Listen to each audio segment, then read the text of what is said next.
Well, the United States Liberation Day tariffs have sent shockwaves through global trade, with South Africa's automotive sector facing significant challenges. The 10% tariffs threaten exports, supply chains and jobs.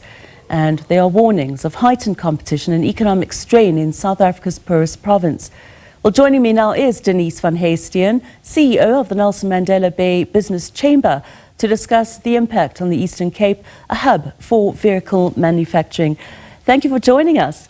How will the US tariffs directly affect the Eastern Cape's automotive industry, particularly in terms of exports and jobs? So it's important to remember that a 25% tariff has been levied on the automotive industry globally. So it's an exclusion to that 10% that we're talking about, the blanket 10%. So the 25% is still in play. President Trump, from the reports I saw yesterday, is thinking about potentially pausing that on a temporary basis.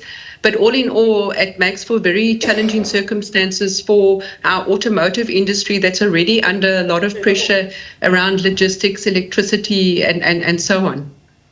What steps can local manufacturers take to mitigate the impact of the tariff hikes? Look, it's a very challenging environment, and I think the kind of things that need to be done. First of all, we need the basics to work so that our manufacturers can be competitive. We also need to look at the continent in terms of the African Continental Free Trade Agreement. The rules of origin for the automotive industry need to be finalized.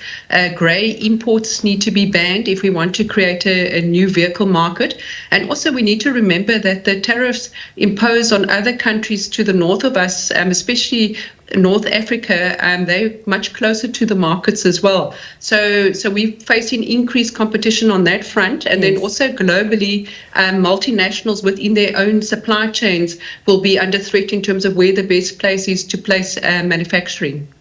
How can South Africa remain competitive in these markets with countries like Morocco with lower tariffs, as you mentioned?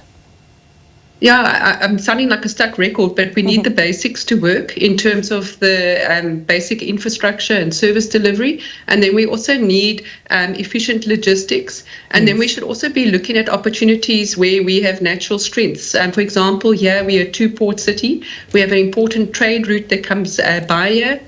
Those are areas that we must take advantage of. And then we also need to look at the BRICS countries in terms of getting free trade agreements in place, because currently our citrus, for example, if it goes to India, it has a 40% tariff imposed on it. So there should be benefits in terms of trading with the BRIC markets.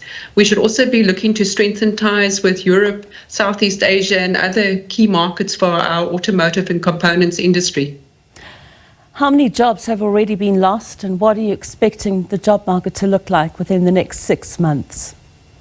So levels have not returned back to what they were pre-COVID. So the market has not grown. We've had a lot of cheap imports entering the country in terms of vehicles in particular. And that has created a very tough environment. For example, in the tyre sector, we've seen a factory closure where 130 jobs were recently lost. And we anticipate that if our competitiveness doesn't improve, we are going to see more losses, unfortunately. And it's hard for us because we're very much an automotive city. We have a very deep ecosystem linked to, it's not just the companies that assemble the vehicles, but also the many companies that manufacture components that go into those vehicles and those that supply indirect services to the industry that would see their business declining.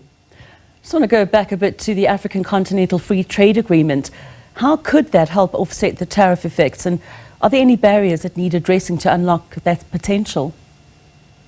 Yeah, so we've got 54 countries on the continent, and we don't have an easy system in terms of moving goods from country to country. So we need to have more free trade between borders. We need a rail system that's connected, and we need those rules of origin in terms of the auto industry in particular to be finalized. And also the dumping of vehicles needs to end if we really want to create a new vehicle market. Thanks very much. That was Denise van Huyssteen, CEO of the Nelson Mandela Bay Business Chamber, chatting to us about the impact on the Eastern Cape, the hub of vehicle manufacturing.